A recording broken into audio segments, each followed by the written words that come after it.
What's up, everyone? It is the most celebrated podcast, the most exciting league, and the fastest growing sport in the country. Hello, we are Inside Major League Pickleball, joined by my co-host, former pro and Olympic volleyballer, future pro pickleballer. He is Casey Patterson. And, of course, a man with a face for TV, and he says a voice for radio, not me. Pickleball fashionista, obviously. Tyson Apostle, Silent T. Don't get that confused. We'll say it every time just to remind you. I'm Michelle McMahon, former D1 volleyballer, current sports broadcaster, and perhaps pickleball's feistiest ginger. I don't know. We'll have to check in with our guests because his wife is also a fellow ginger. And very, very special guest today, one of our top pros in the world in the sport of pickleball, pushing boundaries, as we know, on the court, most likely off the court as well. He also helped Team blqk to the inaugural MLP victory back in 2021, and they kicked off the year winning Austin in 2022. He's our hero and our friend, Zane Navratil, joining us today to spice things up on the pod. Before we dive in, a quick shout out to our sponsors. Franklin, the official ball of Major League Pickleball. The Franklin X40 delivers the best in-game flight out of any ball on the market. Aura Organic, official nutrition partner of MLP. Transform your health with plant-based nutrition from Aura. Knockaround, official sunglasses of MLP, the quality shades that won't break the bank. We love that. And Pro XR, the official paddle of MLP, the only paddle custom fit for your grip. Whoa, that was pro, Michelle. Wow. Thanks. Huge. Thanks, guys. Yeah. The whole podcast. That was the whole podcast. And we're done. Yeah, thanks for coming, Zane. Thanks for coming. We just peaked.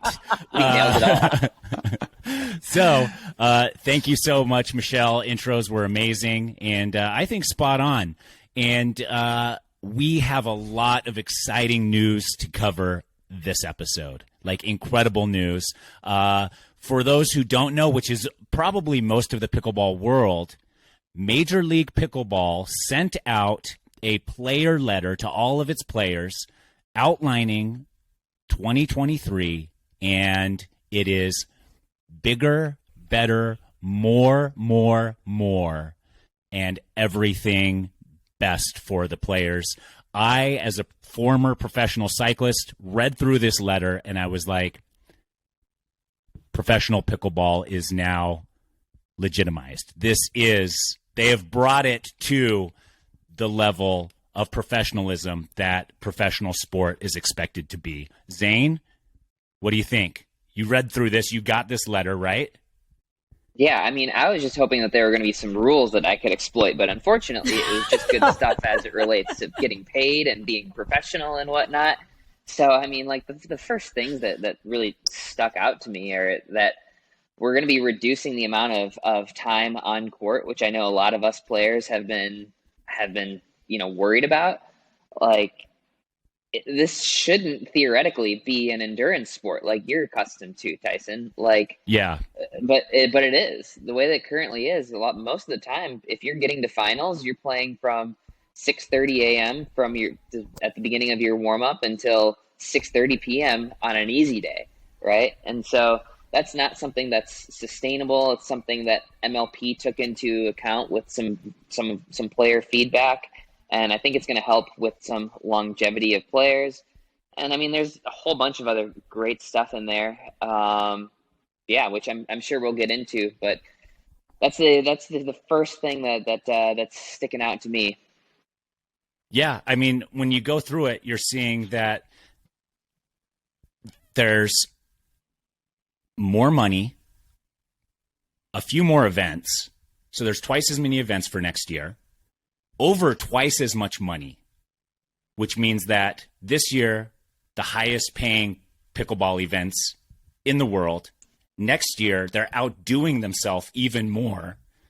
And they are protecting their players. And like you said, minimizing the court time, maximizing the dollar means for you have more rest. And where are the pickleball players that are not in the MLP going to go? How jealous is Tyson McGuffin right now? We saw his comments about missing out on Major League Pickleball. Now Major League Pickleball is bigger and better and more professional than ever and is only going to grow as we see people like LeBron James come into the sport. And that's just the beginning. there's going to be more teams as well, which means more owners, which I have to assume more big players in the market coming in. They're not naming LeBron James and then coming in with a bunch of like, and now our second owner for next year, Casey Patterson. That's not happening. That's not happening. Yes. Every athlete gets free drinks and shoelaces. You're welcome. So, Zane, what did you see Tyson McGuffin's comments last week about bummed out that he couldn't participate in Major League Pickleball because of the contracts? And that's something Major League Pickleball addressed in their letter to the players here was, we are not prohibiting players from playing other events. We're essentially incentivizing them to play Major League Pickleball because it is going to be the best. They're going to be taken care of the most. There's the most pay, and it's going to be the most exciting and probably the most televised. With all the connections coming into Major League Pickleball, I have to assume we're going to see it all over next year. Yeah, I mean, like, look, if I was on the outside looking in at these events, I would be pretty upset as well. And, you know, I think there's a way to incentivize players to play your tour, which MLP is doing by increasing prize money, making things better experience, more publicity. And then there's ways to coerce players into playing your tour, which I think is contracts that have exclusivity. At the end of the day, like, players are going to want to be in the place that treats them the best. Initially, when the PPA came out with contracts, it's like, wow, we can get paid $3,000 just to show up. And that was sort of the top of the line. But, you know, now when there's other alternatives that don't require you to only play their events, it makes things a lot tougher. And pickleball is growing so quickly. Basically, when these contracts came out at the beginning of the year, my whole thought process was pickleball has exploded from nothing professionally to something professionally over just a couple of years. Why would I tie myself exclusively to one tour when I have no idea what next year, the year after, is going to look like? It seemed a little short-sighted to me at the time, and now I'm sitting pretty because I feel like I'm able to play whatever I want whenever I want, and that's definitely going to be MLP for me. So let's touch on that a little bit, because you and I had a conversation with Thomas from the Dink about that specifically, kind of when those contracts came out, and you were like, I'm not signing. I don't think I should sign. I'm going to stay open. I'm going to keep my options open. Was there a moment where you were second guessing yourself at that time? Because it was like, we had Rob Nunnery on as well, and he was like, I have to sign because I have to get paid to do this, and they're offering me an opportunity to do this. And then you kind of were the opposite. And I think you did have that foresight. And even looking back and saying, okay, 3 years, like some of those contracts are 3 years long with the PPA. The sport's changing so rapidly. Are those contracted players even going to be the top of the sport in 2 years? Like that like it's a huge gamble everywhere. But what were your feelings? Was there ever a moment where you were like, maybe I should sign, maybe I shouldn't, I don't know what's best for me right now? Or were you definitely certain and feeling good about not signing and keeping your options open? I mean, it's always a little bit scary because it felt like if I don't sign, I'm sort of shut out, right? But at the end of the day, the nice part for me is I don't have to rely on prize money and whatnot to fund myself, which I really enjoy teaching, and I have a business outside of the playing element of things. So I know that if I never make another dime playing pickleball, I can still have a nice life and not have to go back to being an auditor. So it takes a little bit of the pressure off to make that decision. I don't need to be cash flow positive at these tournaments. Now I certainly am, which is fortunate. But you know, at the time, there's an opportunity cost, and it, you know, signing means that I could get $2,000 to show up to an event. At a certain point, that was like damn, I'm missing out a little bit. But at no point was I ever comfortable limiting myself to make that to generate that income. So let me touch on that too, because that was another thing in my thought process. And Major League Pickleball in their letter also touched on it and said that they are committed to building the players' brands together with their partners. And definitely if you have someone like Gary Vee behind you, if you have Drew Brees behind you, if you're associated with LeBron James, your brand is going to grow. That's a certainty.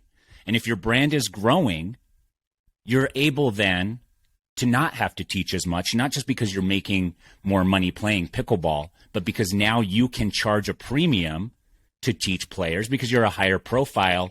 Is that something that you also now are currently looking at? Are you like, oh, I can step away from teaching a little bit, make it more exclusive, make it more premium, or are you going to continue with business as usual on that front? Because I know from my perspective as an entertainer in the entertainment industry for the last decade, that's sort of how it has gone. As my brand has grown, I've just become more and more of a premium.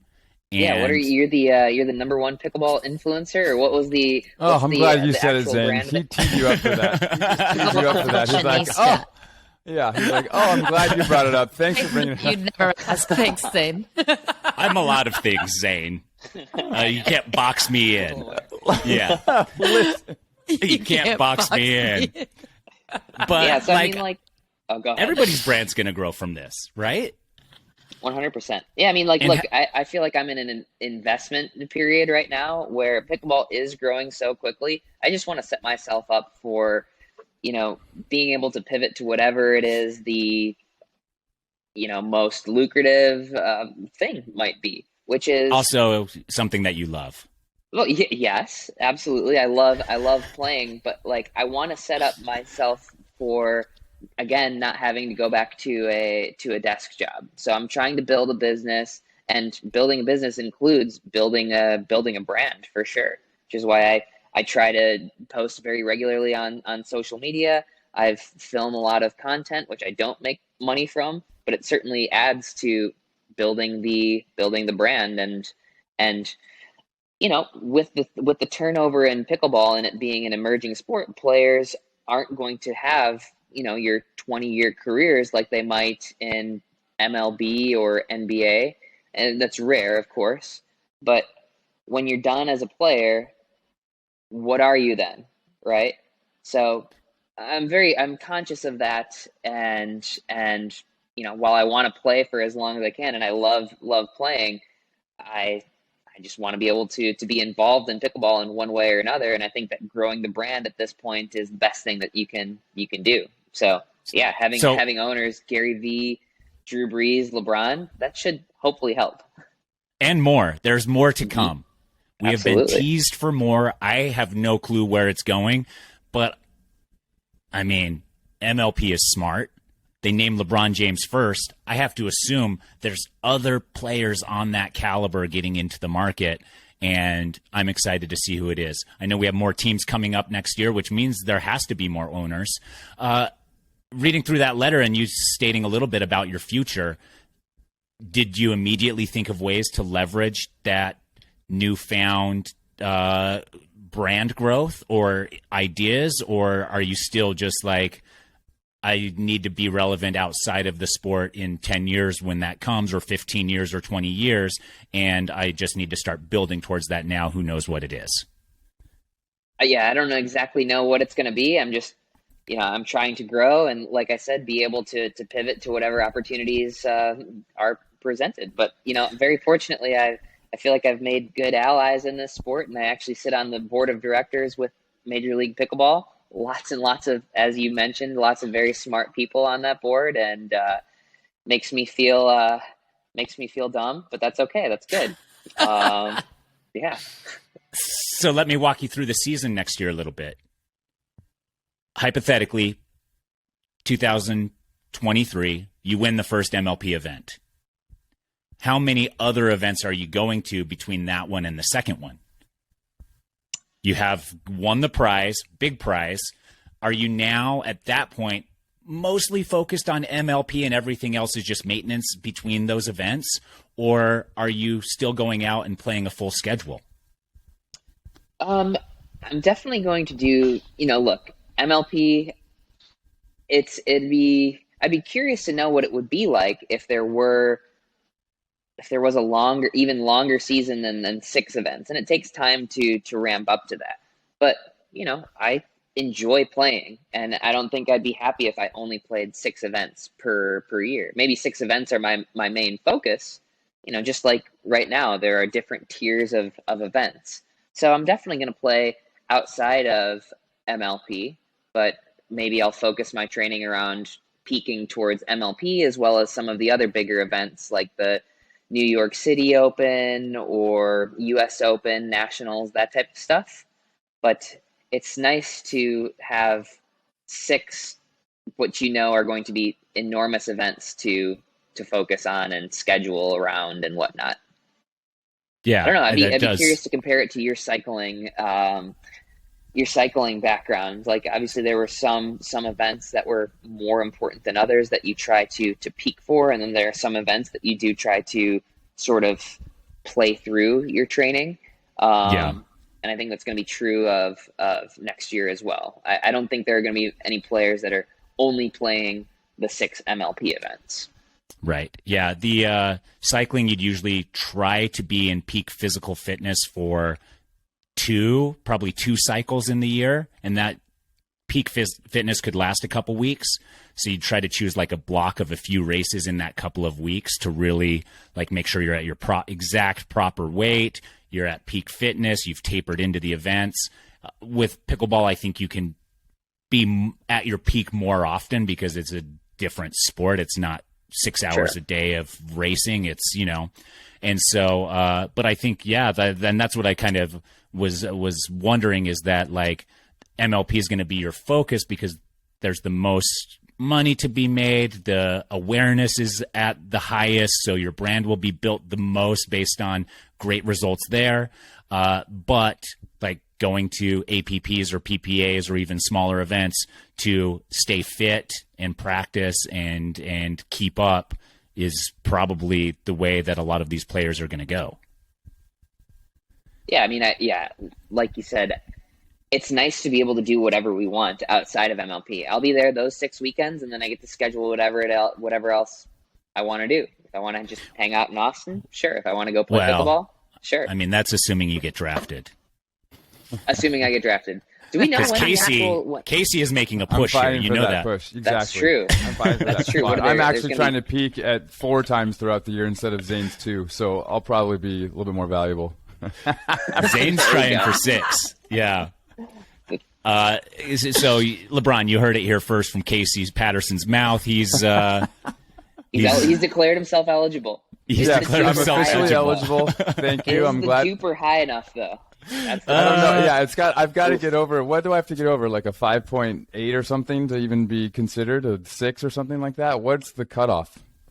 I don't know off the top of my head, but yeah, there is a duper cutoff to keep people like Tyson out. Yeah. Is there a wingspan? Is there a wingspan element that kind of elevates my dupe? It's like a 7'1" wingspan. Does that give me like a 0.5 more or something like that? You know what I mean? Like gets me a little bit closer. It should. I think it should. Or if you dent balls, when you hit overheads and they compress, they don't break, they just dent because you hit it so hard. Maybe that's something that could be I was there. Casey did that.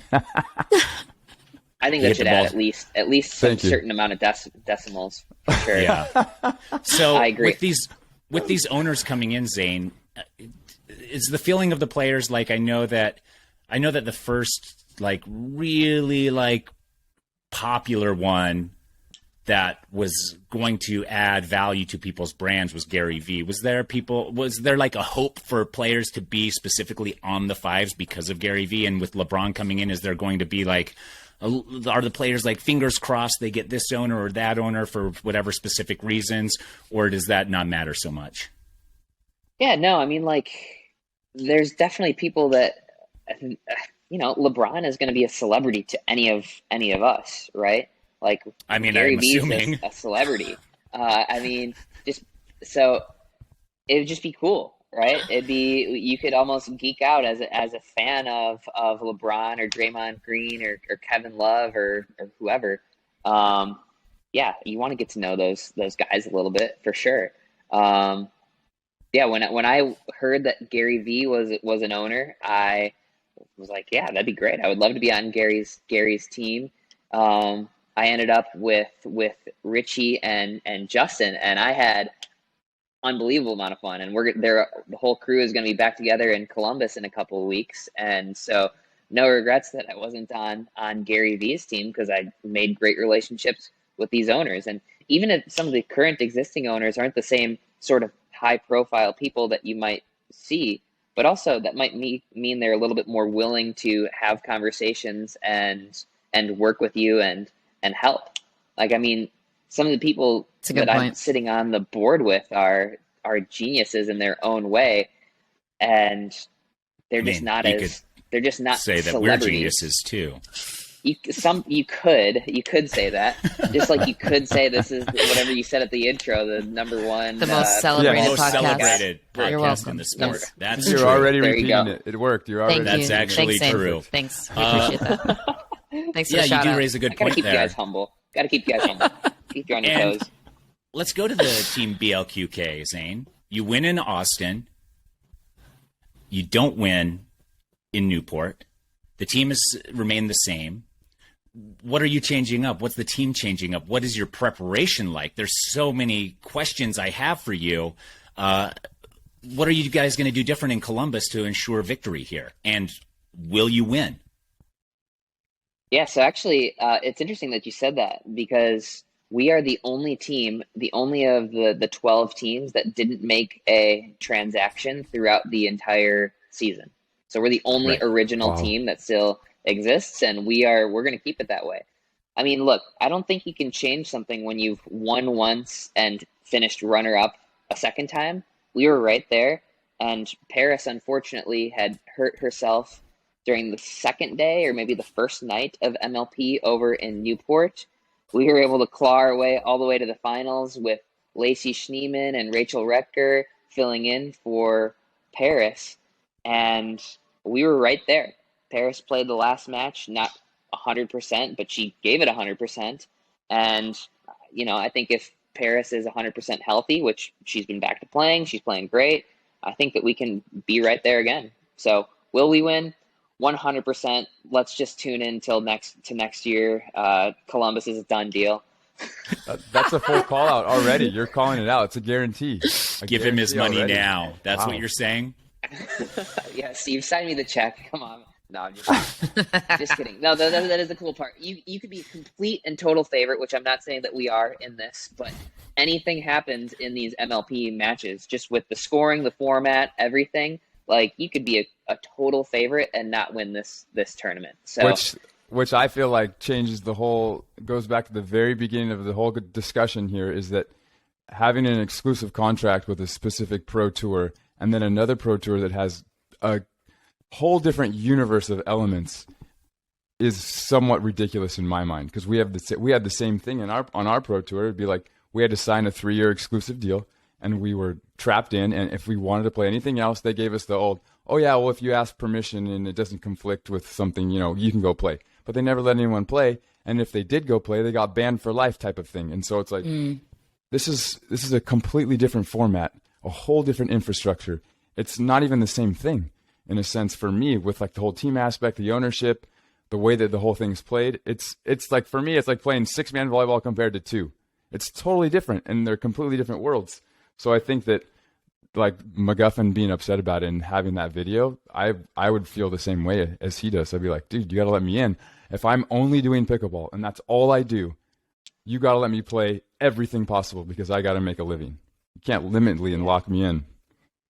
And good for him for speaking his mind. That's not an easy thing to do, especially if he is, I'm assuming, locked into a contract. Like, that's not going to be he's not going to win any friends over there at the PPA.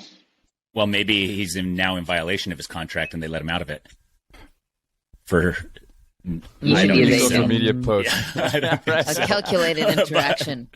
But I mean, it was an honest answer, and it was like a question that a lot of people are asking, like these PPA pros that are locked in, and we're not seeing them at the MLP, and this is the reason. Like, yeah.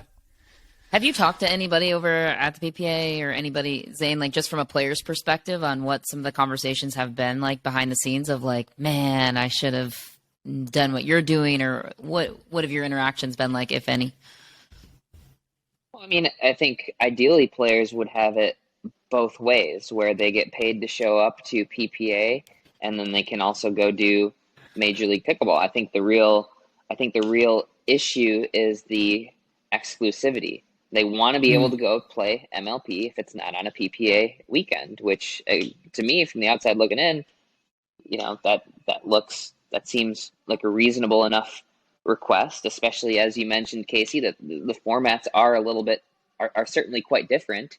So yeah, I mean, I think there is a lot of but here's the conflict FOMO, now, for sure. Here's the conflict now, though, Zane, is if they're contracted to play all the PPA events, there's some PPA events that are on the same weekends as MLP. So now a team, let's say that there is no contracts at PPA, what's a team going to do? Like blqk is going to take, for the sake of just continuing with the same conversation, they're going to take Tyson McGuffin for a weekend and then replace him in 2 months when there's a conflict of schedule. Like, that's going to be tricky for those MLP teams to even if those contracted players could play on weekends that there wasn't PPA, there's still going to be some conflict there. Right. I think the GMs of these teams would have to do some due diligence. That's for sure. And who knows? What if they think that they can come to all 6 MLPs and then PPA changes the schedule? Then what? Right. So yeah. It definitely is.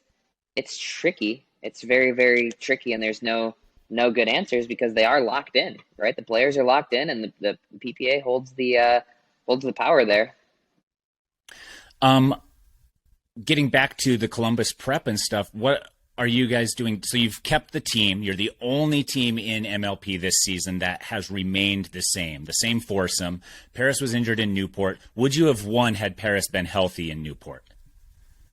That's a hard guarantee. No, I mean the Ranchers Come on, were playing, be honest with us very, here. very well. I already gave you a cocky a-hole answer earlier, so that's one for me. That's like 2 immediate clips we can use later on. I love it. Exactly. Feeding us. Clickbait. Put this on LeBron's Instagram. Yeah, LeBron, Zane guarantees a win.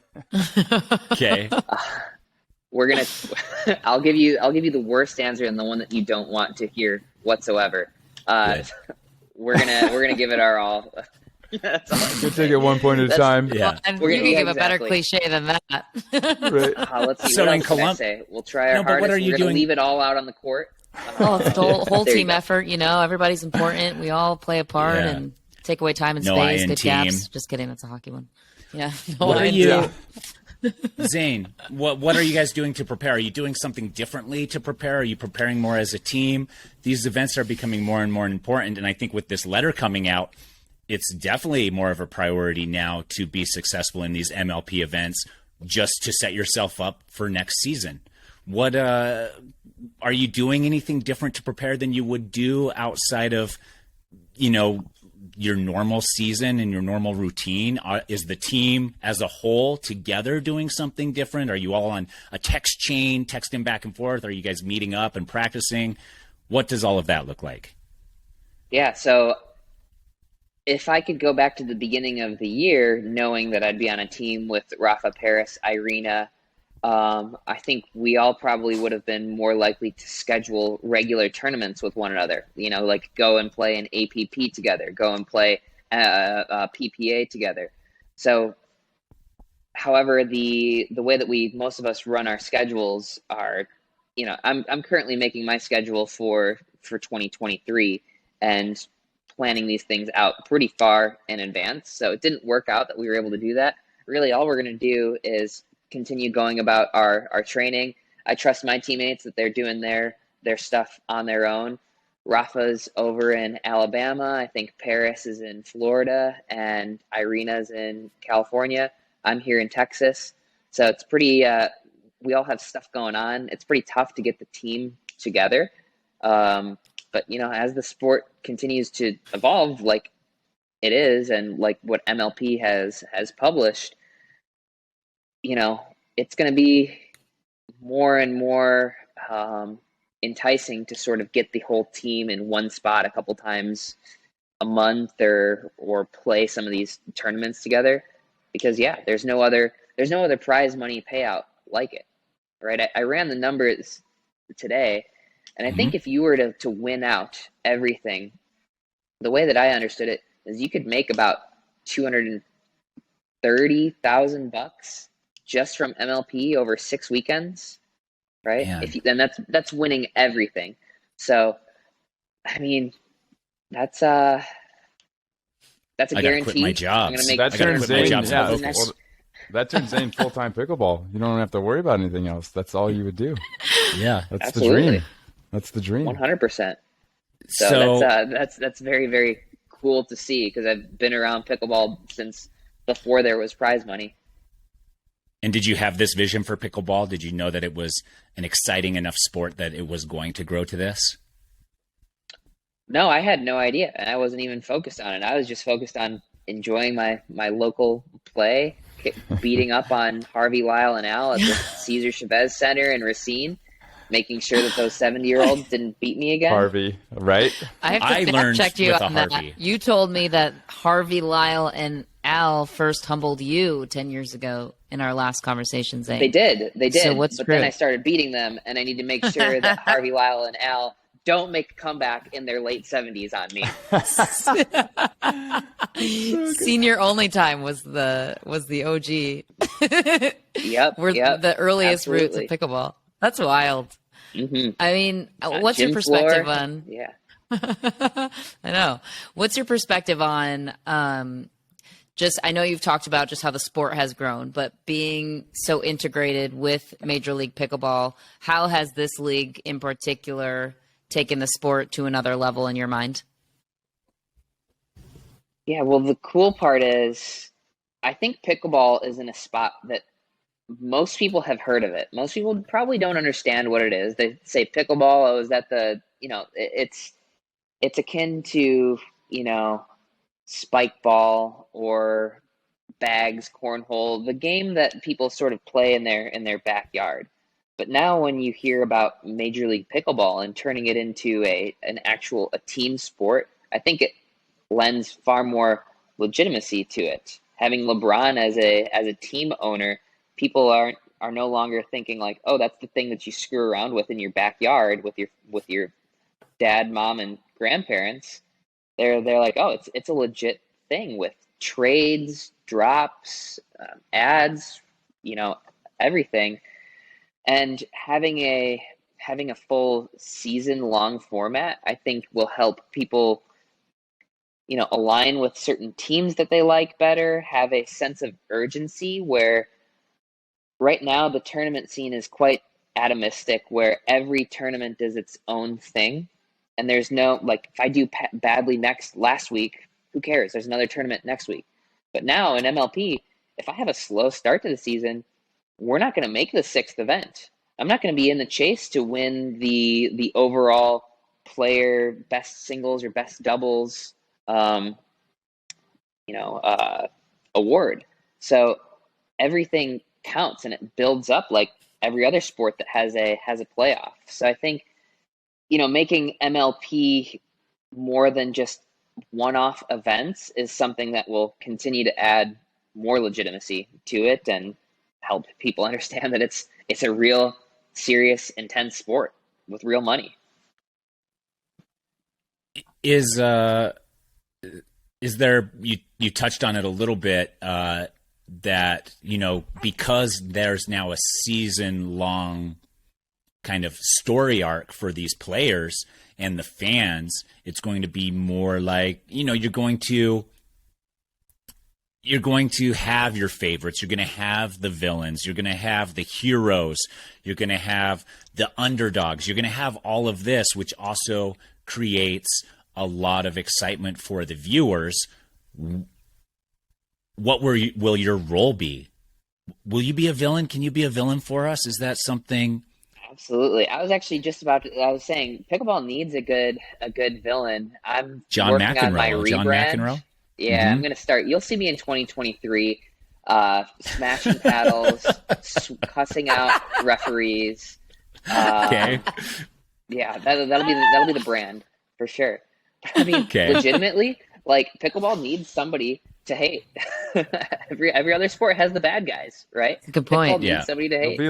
You'll be like instead of Spider-Man, like your original kind of, superhero form, you'll just be like Venom, just terrible, just thrashing and throwing and destroying everything. There we go. Who's the front runner in the pickleball's greatest villain right now? Ooh, pickleball's greatest villain. Let's see. Well, Tyson's got kind of the bad boy vibe going. He's not a villain. He's like too the nice Punisher. He's like the bad boy that everybody likes, right? Yeah. Yeah. Fair. So yeah. Who's the villain? Yeah. Who do people? He's so bad we love him. Yeah. I don't know.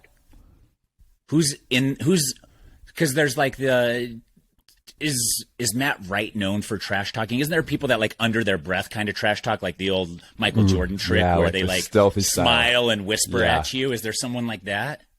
Yeah, Matt's a lot less discreet. He'll let you know. There's Jeff Warnick, but Jeff doesn't play as much anymore. Yeah, we don't see him as much. Yeah, I'd say Jeff might have been like kind of the OG bad boy of pickleball. Tossing paddles, yelling. Yeah. He's just loud. He's very, very loud. Sounds like positions open. Exactly. Casey. Yes. You gotta Casey comes in. I'll come in and I'll push refs. I'll just step on balls. I'll throw paddles as far as I can and have, every paddle I have, I'll have a GPS chip. And so we'll be able to measure how far I can throw it after every match I lose. Instead of smashing, I'll just type the distance award. That's a metric that comes up on out of screen. Every match. Yes. It's like those baseball home run things where, like, if it hits something, you have to have, like, you need to be able to know, okay, the estimated flight distance of this was 437 feet. That'd be great. Now, these things, I have to tell you, I do really, really enjoy throwing paddles. You haven't seen me do it at a tournament, but they frisbee. Like, they go forever. And we play, when I was back in Wisconsin, we would play at this park that was surrounded on four sides by grass. And so you have a bad point, you better bring 6 paddles because that thing's gone. Gone. And it was very fun. It was great. You can just launch a paddle with no remorse at this place that we play at. So what's the angriest moment you've ever had in pickleball? Like, what has pushed you over the edge where you like lost control? Glad you asked. So one time I lost to a group that I started with, and I shouldn't have because I'd been training way more. And I actually threw my paddle down as hard as I could. It bounced on the court, flipped, and landed in the chain link fence with the handle in the fence and just stayed there. And I left it there. I just left it. No way. Thank you for asking. That's awesome. You're welcome. Now Zane's. That's a great story. That is a good story. That's incredible. Do you have video? I thought you were going to say it hit That's the somebody one in the time I face. didn't film. I'm so mad. Of course it's the one time. Casey, do you know if it's still there? Like, so I go and play there all the time, and it's not there anymore. Someone took it. You hate to see it. Yeah, I know. I was like, I wanted to just stay there forever, like a Lord of the Rings, like king on the side of the river. And it's just old and chiseled. Oh, it would have been amazing. That would have been pretty great. I don't know. That's tough to think of off the top of my head. Because you've had so many angry moments, or so many so few. Oh, for sure. No, I you could go with most embarrassing. That's always fun. Most embarrassing. Both. Okay, well, we'll do both. But first, I hate losing to my dad, and my dad and I train together a lot, and I oftentimes like nerf myself where I'll have to play half of the court or the full court versus him on the half. I hate losing to him, so I get pissed if I lose to my dad. Most embarrassing was definitely I was playing a singles final in a PPA at the beginning of last year against Ben, and it was like 1 week after the PPA said that you can't spin the ball off the paddle. So I'm like, all right, what am I going to do? And so I started spinning it off of my hands, and I'm playing this final. I'm pretty bad at spinning it off my hands at this point. and there's a lot of people watching. The stands are pretty full over in Arizona, and I serve it. I'm like this, and I shank my toss, and it goes up and smashes me in the face, and the ball like rolls. The ball rolls like 10 feet away from me. Like my nose hurts, and I'm like looking around, and nobody's laughing or anything. I think they all like felt bad for me, and it would have been better if they just like straight up laughed at me. But no, it was silence, which was what a loser! He can't even flick the ball. He can't even throw the ball. Yeah, but at that point, nobody knew what I was even doing. Nobody knew why I was doing that, and so I throw the ball up into my own face, and they just think I'm some sort of moron, which I am. They're like, it's part of the routine. Yeah. So that's probably one of the most embarrassing. Pre-serve routine. I like it. Was that live on YouTube somewhere that I can grab and then post for myself for entertainment? It probably was. Okay. Yeah, it probably is. It was February of last year. Okay, I'll find it. Although it might have been one of those that was published like ESPN or something. I don't know. Oh, Arizona humble last brag. year. Oh, it might have been on ESPN or something. I don't know. At 5 p.m. ESPN 8, the Ocho. Yeah. The Ocho. That's awesome. Right after cornhole and there. T-ball. What's I'm sure next there's for probably you? some other ones, but I don't know. I get a kick out of it when I embarrass myself. I think I'm pretty good at laughing at myself. Because I spend. If anybody who knows me knows that I spend like 90% of my time making fun of them. So then when something happens to me, it's like, all right, shoes on the other foot. I can only laugh, I guess. That's awesome. What's next for you? You're talking about your spin serve here and how it's slowly been minimized, I guess, in a sense, by the administrating bodies of pickleball. Are you working on something specific now, as far as a loophole in the rules or something like that, or have you decided that you're good enough and don't need any more advantages? Loophole makes it sound bad, Tyson. No, it's smart. It sounds smart. Thank you. This is why you're the villain. No, I mean, I'll take a look at the rules again, but nothing comes to mind. Just keep getting better at playing pickleball. That's all I can try and do. And that and hitting people with the ball. So eventually, pickleball is going to be to the point where I think NBA-sized players are going to dominate this sport, because the reach that you have, I'm pretty fast. Like, I can move my feet quickly, but anybody can move their arm faster than I can move my feet. And so the ability to reach is going to be really, really important in this sport. So when the sport gets to the point when MLP continues to grow and the money keeps getting better and better, more athletes come into the game and develop things, the only advantage that a small person has over a large person is the ability to get out of the way of the ball. And their backs don't hurt as much. I suppose, I guess. But yeah, I mean, I think that the small guys are just going to start absolutely rifling the ball at the big guys, just trying to hit them. So that's next. Watch out. Okay. That's for sure. It's a lot of body bagging already. So. I mean, it happens to me already quite a bit. I think I body bagged Tyson 6 times when we played? Maybe? Probably 5 or 6. Did I get you at all? Tyson holds his paddle down by his crotch, though, so it's easy. He holds it super low. And so I just aim for his... Nobody plays the ball to me, so I just stand there and then I'm caught unawares. I even see the ball bounce too high on the other side, and I'm just like, it bounced too high, here it comes. And yeah, by my one it's chance. too late. Yeah. Here's my one chance to play again. Awesome. Yeah. No. So good. We need more usually tips. Wait, let him keep going on this. What else does Tyson need to do better? Oh, boy.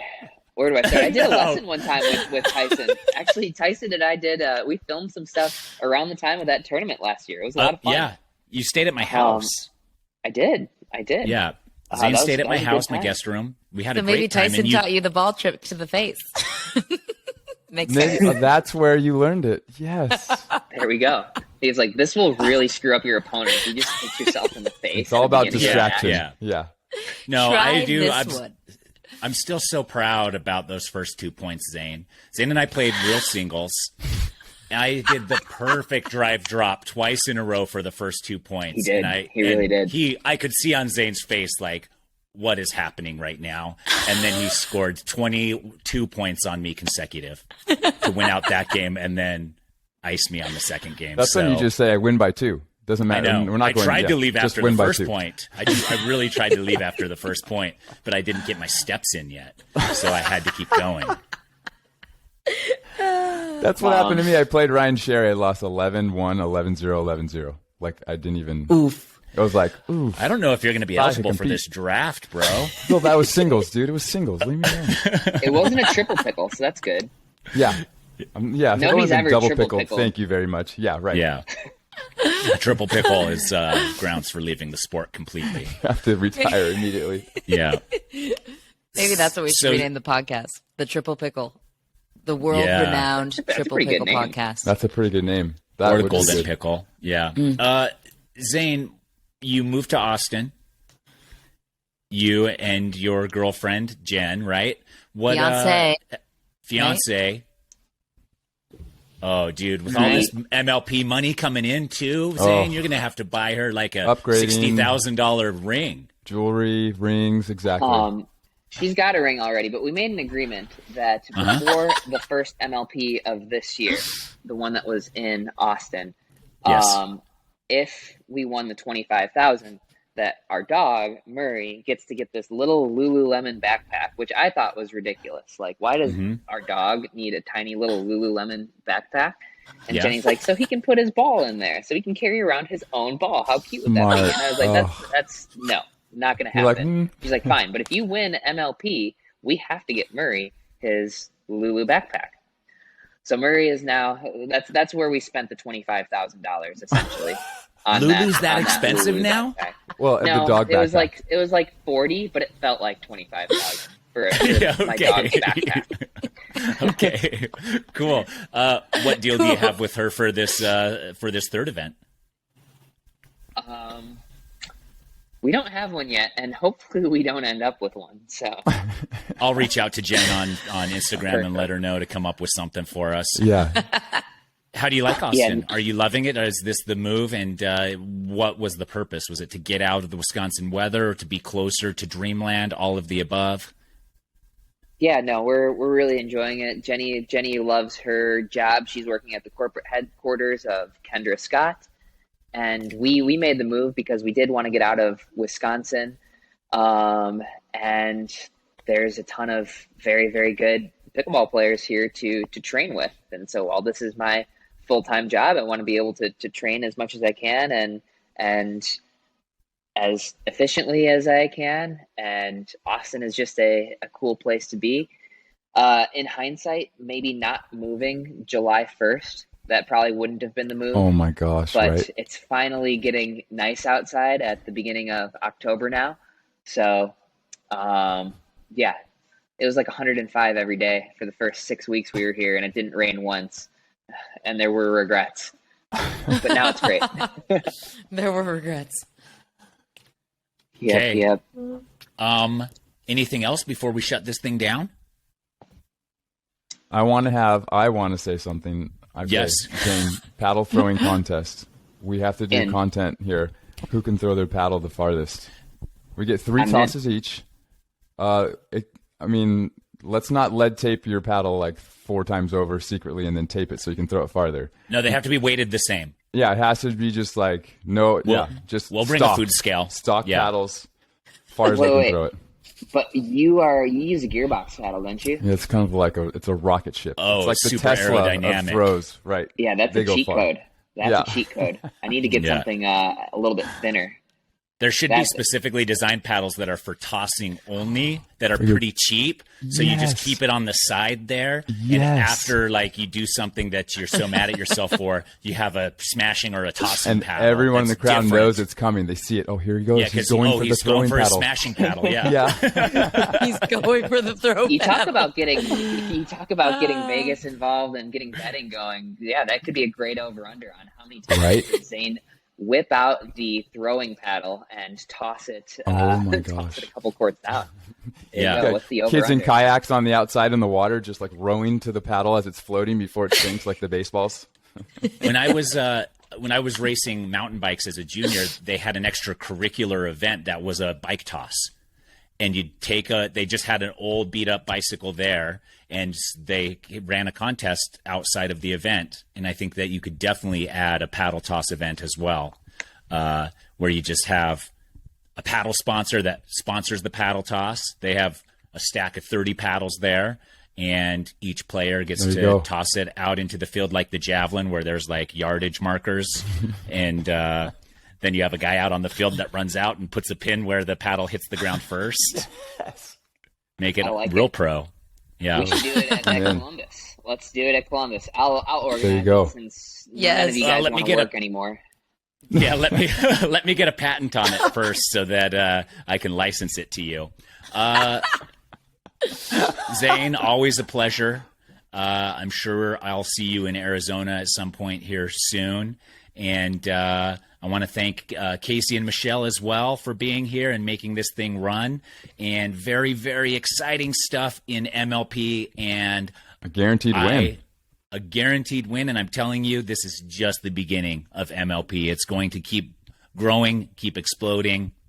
And it is, in my opinion, I think probably the opinion of most, it has risen to the top of the pickleball organizations, and with this letter to the players has become very, very professional and an all-round good thing for the players. I don't think there's any hesitancy from anybody in being a part of Major League Pickleball. Everyone's keeping their fingers crossed they can be there and be part of the ride. So big thanks. Thanks everyone for listening. We will talk to you next week. See ya. Later.